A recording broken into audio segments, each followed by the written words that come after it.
Aya nu kitu aya. Heuh loba sia teh sok. Di mana-mana juga banyak pengajian yang sekilas menghilang. Di mana-mana juga banyak jemaah pengajian yang tiba-tiba menghilang. Akeh sing kaya kieu. Bisa sih eta mah. Beuki sisi. Beuki timir kanu poek kerles eueuh kelas eta.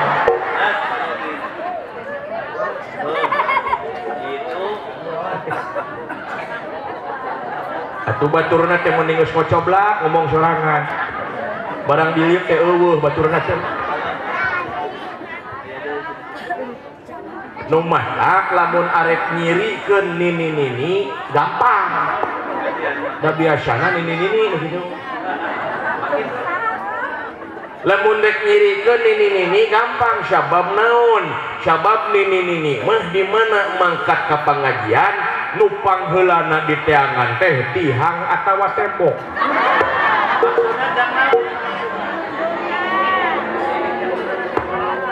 Jeung nyalende nya wo bari calangan.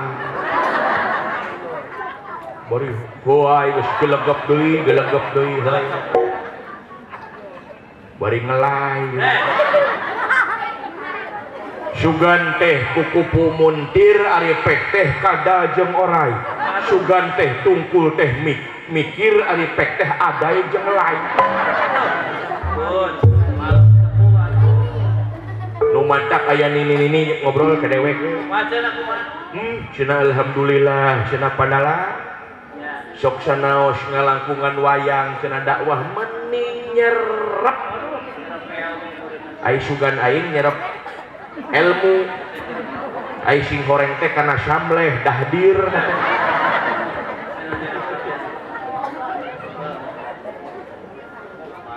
Eta mah anu lebar, leungit memeh bubar. Kumata kade ah. Dinu poek tah. Anu kadua aya jamaah teh anu sabar. Naon ari nu sabar? Aya nu sabar teh sampe jadi pangaosna teh bertahan we nepi ka bubar. Keun bari sari oge, bari hees oge. Da urang mah kadang-kadang lamun dibawa kana jalan anu lempeng hawana teh tun. Sok geura lamun urang tumpak mobil ibu. Kalau kita numpak mobil dibawa kepada jalan yang lurus hawana kumaha? Tunduh ya. Nyaho-nyaho nepi ka cicaheum. Sabalikna lamun urang dibawa kana jalan anu pungkal pengkol hawana kumaha, Pak? Mabok. Lieur. Ongket. Orolo. Mau keresek na mobil aja.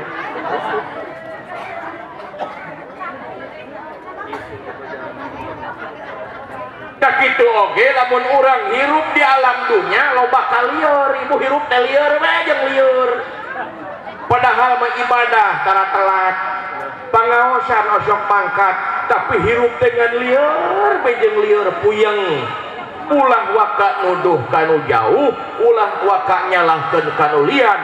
Komo ngananaha ka pangeran, meureun urang teh hirup teh loba teuing mengkolna.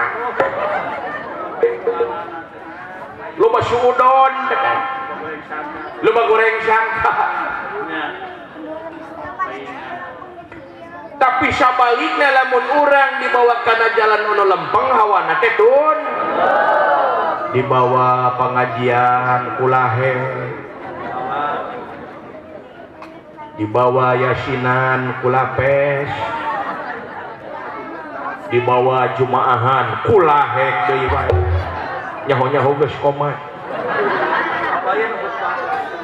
Teuing hulu nu berat, teuing beuheung nu leuleus. Nu matak ngajina sampai Bu. Sabar.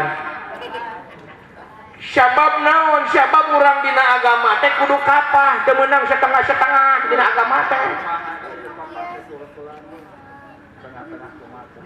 Dina agama teh ulah kagok urang teh sok samampuna urang lakonan ibadah atuh nu gorengna urang tinggalkeun alon-alon asal kelakon. Dina kagorengan urang mundur alon-alon. Ulah nepi ka setengah-setengah, ulah nepikeun ka ngabogaan mental bangkong.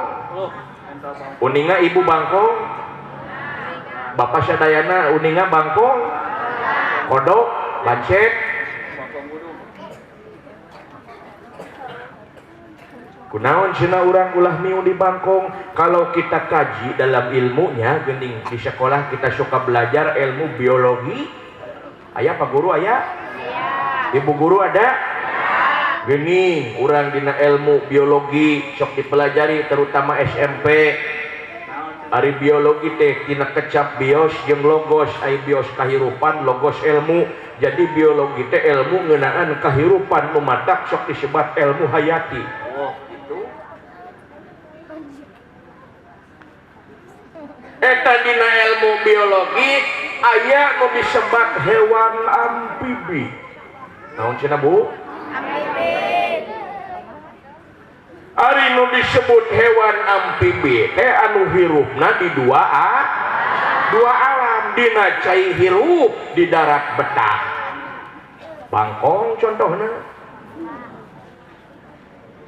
Nu mawi numutkeun kacamata agama eta hewan amfibi teh bangkong di antawisna haram. Haram naonna? Haram di daharna. Sabab amfibi hirupna di dua alam.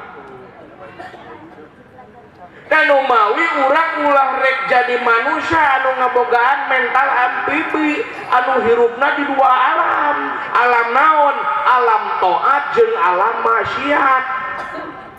Salat dilakonan, ngomongkeun batur eueureuna. Tah aya nu surak berarti loba nu kitu. Geuleuh urang omean sarangannya. Pengajian eueureuna ngomongkeun mitoha, hobi geraja.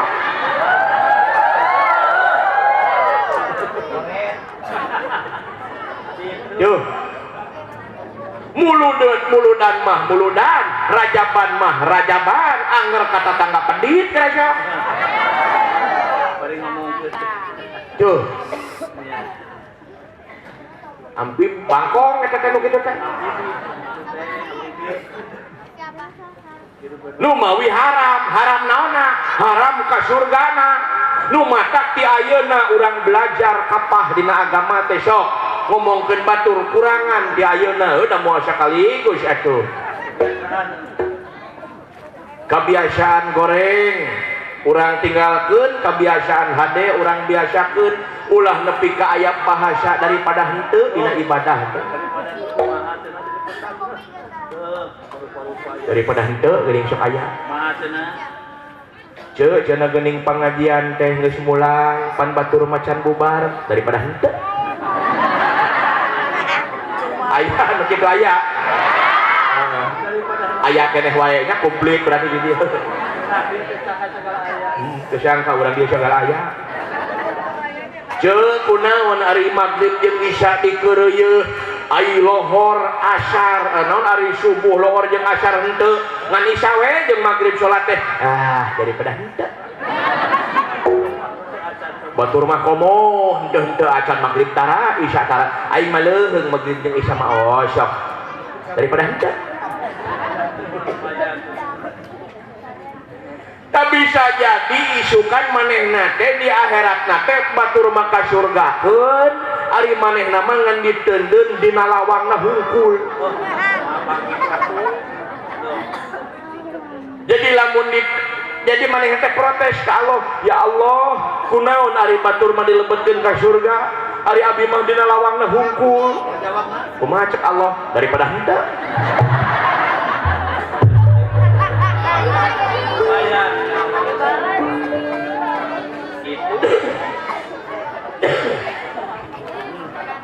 Nah.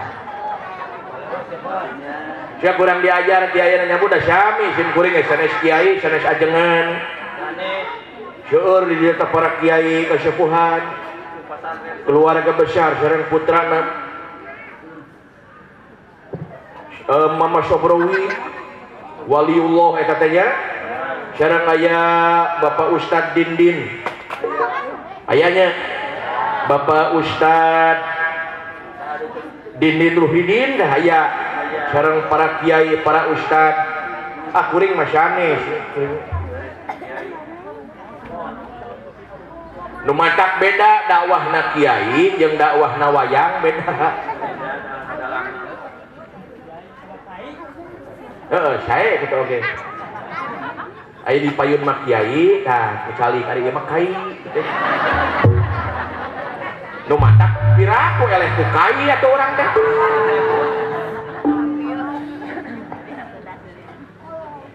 upami kiai mah ustad mah ajengan mah ulama mah dakwah na seueur referensina Quran hadisna sumuhun da kitu kedahna ulah leupas tina asas legalitasna Al-Quran jeung as-sunnah qaul ulama kitab-kitabna dikaji fikih tauhid tasyawuf ilmu nahwu syarafna jurumiyahna kailanina tasrifna ngabaralang kitab-kitabna nu koneng kitab gundul kiai mah ajengan mah aing mah cepot boro-boro kitab gundul nu gondrong lieur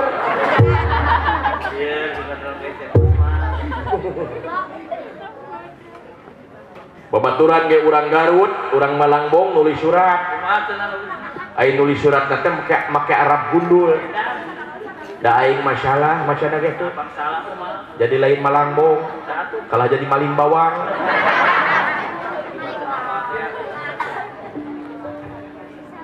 kiai masyhur dalilna referensina sumuhun da ulah leupas dina koridorna tah upami dalang mah benten cepot masyhur na ngadongeng seueur na falsafah seueur na silib sindir siloka sasmita keun we lamun diguar mah nya heuh da seueur pisan maknana teh